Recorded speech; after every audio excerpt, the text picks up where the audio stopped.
Dia 90, Levítico capítulo 2. Quando alguém oferecer uma oferta de cereais ao Senhor, deverá trazer farinha da melhor qualidade. Derramará azeite e incenso sobre a farinha e a entregará aos descendentes de Arão, os sacerdotes. Um dos sacerdotes apanhará um punhado da farinha com azeite e incenso e queimará essa parte diante do Senhor. Esse punhado levado ao fogo representa toda a quantidade do cereal trazido, de modo que o Senhor o receberá como oferta de aroma agradável. O restante da oferta ficará com Arão e seus descendentes. É considerado a parte mais sagrada das ofertas queimadas ao Senhor. Se alguém oferecer uma oferta de cereais assada no forno, deve usar farinha da melhor qualidade para fazer bolos sem fermentos assados com azeite, ou pães finos sem fermento, untado com azeite. Se a oferta de cereais for preparada na assadeira, também deve ser usada farinha da melhor qualidade, sem fermento, amassada com azeite. Deve ser cortada em pedaços e sobre os pedaços deve ser derramado azeite. Não tenha dúvidas, é oferta de cereais. Se a oferta de cereais for preparada numa frigideira, também deve ser feita de farinha da melhor qualidade, misturada com azeite. Traga ao Senhor a oferta de cereais e entregue-a ao sacerdote, que a levará ao altar. O sacerdote queimará sobre o altar uma parte representativa da oferta de cereais. É oferta queimada de aroma agradável ao Senhor. O restante da oferta é para uso pessoal de Arão e seus descendentes. Esta é considerada a parte mais sagrada das ofertas queimadas ao Senhor. Não ponha fermento na farinha das ofertas de cereais. Nas ofertas queimadas ao Senhor é proibido usar fermento e mel. A oferta de cereais poderá ser trazida como oferta dos primeiros frutos ao Senhor, mas não poderá ser oferecida sobre o altar como aroma agradável. Todas as ofertas de cereais devem ser temperadas com sal. Não deixem faltar sal nas suas ofertas de cereais, pois o sal lembra a aliança de Deus com o seu povo. Coloquem sal em todas as suas ofertas. Se você trouxer uma oferta de cereais dos primeiros frutos, apresente-as com grãos verdes tirados das espigas. Os grãos das espigas verdes devem ser esmagados e tostados no fogo. Depois, apresente a sua oferta ao Senhor. Derrame azeite e incenso sobre a oferta, pois é oferta de cereais. Então o sacerdote queimará parte dos grãos esmagados e misturados com azeite, junto com todo o incenso. É parte representativa da oferta queimada ao Senhor. Levítico capítulo 3. Quando alguém quiser dar uma oferta como sacrifício de gratidão ao Senhor, poderá oferecer um novilho ou novilha, mas o animal deve ser sem defeito. Só assim poderá ser sacrificado como oferta ao Senhor. O homem que apresentar a oferta colocará a mão sobre a cabeça do animal. Depois matará o novilho ou a novilha junto à porta de entrada do tabernáculo. Então os descendentes de Arão, os sacerdotes, deverão borrifar o sangue em todos os lados do altar. Do sacrifício de gratidão apresentará como oferta queimada ao Senhor. a gordura que cobre as vísceras ou estas ligadas a elas, os 2 rins com a gordura que os cobre e que fica próximo dos lombos e do lóbulo do fígado, que ele removerá junto com os rins. Os descendentes de Arão queimarão tudo isso sobre o altar como oferta queimada, que é colocada sobre a lenha no fogo. É oferta queimada de aroma agradável ao Senhor. Se a oferta para o sacrifício de gratidão for de gado de pequeno porte, poderá ser macho ou fêmea, mas sem defeito. Se for um cordeiro, ele fará a oferta diante do Senhor. Colocará a mão sobre a cabeça e matará o animal à entrada do tabernáculo. Os descendentes de Arão borrifarão o seu sangue em todos os lados do altar. Então, do sacrifício de gratidão, trará ao Senhor como oferta queimada a gordura da cauda, tirada rente à espinha, toda a gordura que cobre as vísceras, como também os 2 rins com a gordura que os cobre e que fica próximo dos lombos, e o lóbulo do fígado, que ele removerá junto com os rins. O sacerdote queimará tudo isso sobre o altar. Será oferta de gratidão queimada ao Senhor. Se a oferta for uma cabra, aquele que apresenta a oferta trará o animal à presença do Senhor. Colocará a mão sobre a cabeça do animal e o matará diante do tabernáculo. Então, os descendentes de Arão borrifarão o sangue no altar por todos os lados e apresentarão como oferta queimada ao Senhor a gordura que cobre as vísceras e a que está ligada a elas, os 2 rins, a gordura que os cobre e que fica próximo aos lombos e o lóbulo do fígado, que ele removerá junto com os rins. O sacerdote queimará tudo sobre o altar. É oferta queimada de aroma agradável. Toda a gordura é do Senhor. Esta é uma lei permanente para todas as famílias de Israel. Os israelitas jamais poderão comer gordura nem sangue.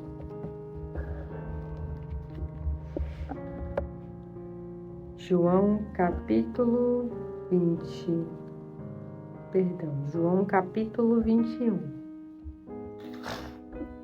Depois disso, Jesus apareceu novamente aos discípulos na beira do mar na Galileia. Foi assim que aconteceu.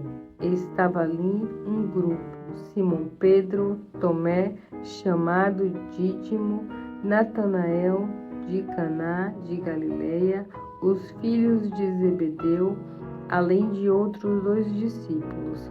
Simão Pedro disse: Vou pescar. Nós vamos também, disseram os outros. Eles foram, entraram no barco, mas não pegaram nada a noite toda. Ao amanhecer, Jesus estava na praia, mas os discípulos não podiam perceber quem era. Ele lhes perguntou: Filhos, pegaram muitos peixes? Não, responderam. Então ele disse: Atirem a rede do lado direito do barco, que vocês vão conseguir pescar muitos. Fizeram assim, e não podiam recolher a rede por causa da enorme quantidade de peixe. Então o discípulo a quem Jesus amava disse a Pedro: É o Senhor. Nisso, Simão Pedro vestiu a capa, porque estava só com a roupa de baixo, saltou da água e nadou até a praia. Os outros discípulos ficaram no barco e puxaram a rede, carregada para a praia, distância de cerca de 90 metros. Quando chegaram, viram uma fogueira acesa com peixe sobre a brasa. Também havia pão. Traga um pouco de peixe que vocês acabaram de pescar, disse Jesus. Simão Pedro entrou no barco e arrastou a rede para a praia. Havia 153 peixes grandes, nem assim a rede arrebentou. Agora venham comer um pouco, disse Jesus. E ninguém tinha coragem de perguntar se ele realmente era o Senhor, porque estavam bem certos disso. Então Jesus aproximou-se, tomou o pão e deu a eles, e fez o mesmo com o peixe. Essa foi a terceira vez que Jesus apareceu aos seus discípulos, desde que ressuscitou dos mortos. Depois da refeição, Jesus perguntou a Simão Pedro: Simão, filho de João, você me ama mais do que os outros? Sim, respondeu Pedro. O Senhor sabe que eu sou seu amigo. Então pastorei os meus cordeiros, disse Jesus. Jesus repetiu a pergunta: Simão, filho de João, você me ama de verdade? Sim, Senhor, disse Pedro. O Senhor sabe que eu sou seu amigo. Então cuide das minhas ovelhas, disse Jesus. Mais uma vez ele perguntou: Simão, filho de João, você é mesmo meu amigo? Pedro ficou triste, porque Jesus fez a pergunta pela terceira vez. O Senhor conhece todas as coisas. O Senhor sabe quem eu sou, disse ele. Jesus disse: Então pastorei as minhas ovelhas. Quando você era jovem, era capaz de fazer o que gostava de ir, onde queria ir. Mas quando for velho, você estenderá as mãos, outros guiarão você e o levarão aonde você não quer ir. Jesus disse isso para indicar com que tipo de morte ele iria glorificar a Deus. Depois Jesus disse: Siga-me. Pedro voltou-se e viu seguindo a Jesus o discípulo que ele amava, aquele que havia reclinado durante a ceia para perguntar a Jesus: Mestre, qual de nós trairá o Senhor? Pedro perguntou a Jesus: Senhor, e quanto a ele? Jesus respondeu: Se eu quiser que ele permaneça vivo até eu voltar, que tem você com isso? Siga-me você. Portanto, espalhou-se o rumor de que aquele discípulo não morreria. Mas não foi isso absolutamente o que Jesus disse. Ele quis dizer: se eu quiser que ele permaneça vivo até que eu volte, que tem você com isso? Eu sou aquele discípulo, eu sou testemunha destes acontecimentos e os registrarei aqui. E todos nós sabemos que eu sou testemunho, que o seu testemunho é verdadeiro. Eu penso que se todos os outros acontecimentos da vida de Jesus também fossem escritos, os livros não poderiam caber no mundo inteiro.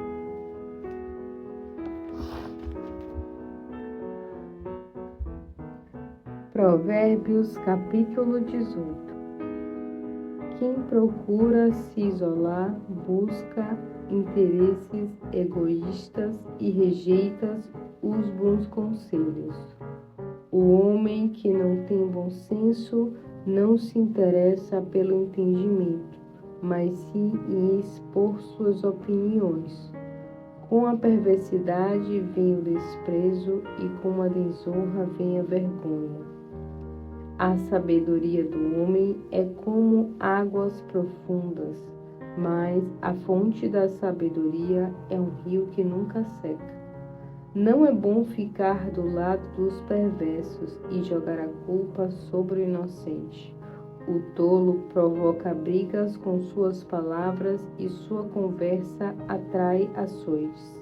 Sim, as palavras do tolo acabam destruindo sua vida.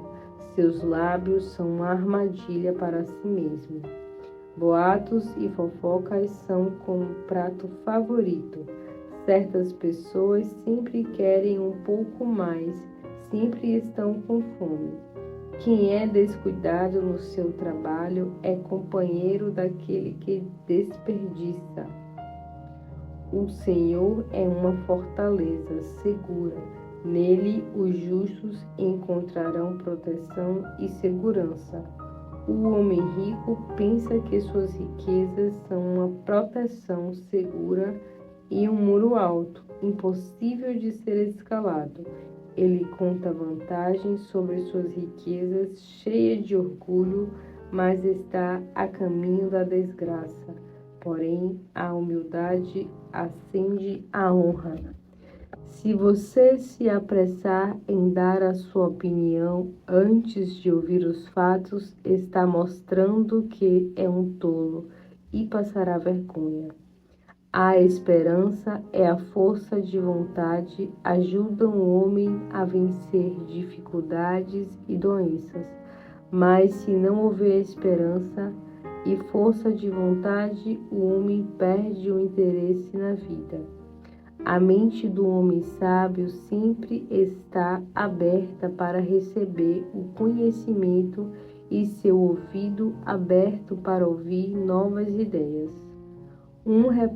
Um presente abre muitas portas e leva o homem à presença de homens importantes. Quem apresenta sua causa sempre parece ter razão, até surgir alguém contando o outro lado da história. Lançar sorte pode resolver questões de disputa entre homens fortes e importantes.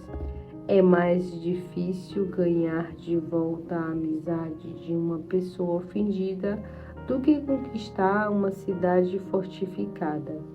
As brigas são como portas trancadas de uma cidadela. Sempre temos que comer o fruto das palavras que semeamos. A língua tem poder para construir ou destruir uma vida. Quem usa bem suas palavras receberá seus benefícios. O homem que encontra uma esposa encontrou algo de muito valor. Recebeu uma prova viva da bênção de Deus. O pobre implora por misericórdia, mas o rico fala com orgulho e dureza. Quem tem muitos amigos pode ser levado à ruína. No entanto, há amigos mais achegados do que um irmão.